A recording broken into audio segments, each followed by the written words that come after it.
exciting afternoon today. Yeah, for us, yeah, absolutely.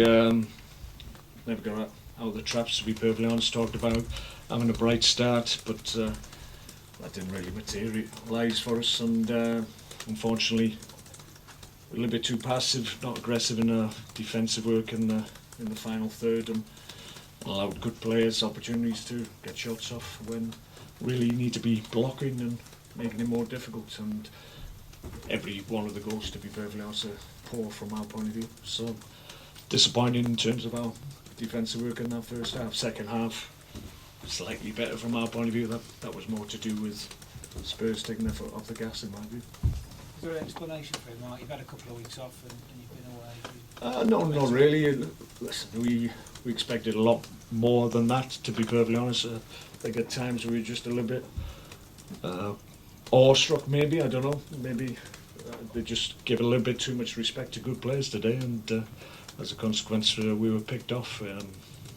Not good enough, really. So, not a lot to be said. Like I said, second half slightly better.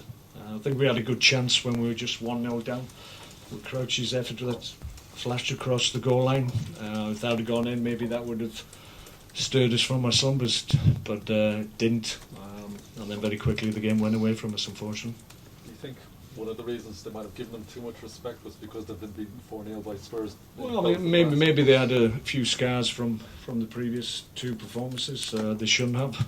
We've been in decent form of late, and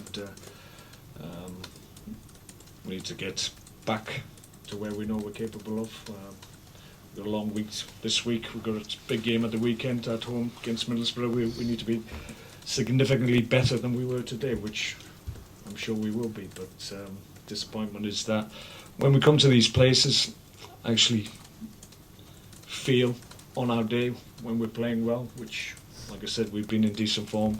We can come to these places and give anybody a game, but that was misplaced today. That thought. It's only your second defeat in 6 matches, Mark. Yeah. Confidence will be high going back into that game that you mentioned. Yeah, absolutely. I've said time and time again, usually when we have a setback or a poor performance, almost immediately we bounce back. But we shouldn't have to have a step backwards before we have to move forwards again. So that's the frustration from my point of view. We're better than we showed today. Spurs are a very good side. Let's give them credit. We allowed them a little bit too much time and space, but you still got to take advantage of that, which clearly Spurs have got the quality to do that. Mark, you've played against all the top sides now. Mm-hmm. How do you rate Spurs in terms of... Well, Spurs are the one side that really give us problems, clearly.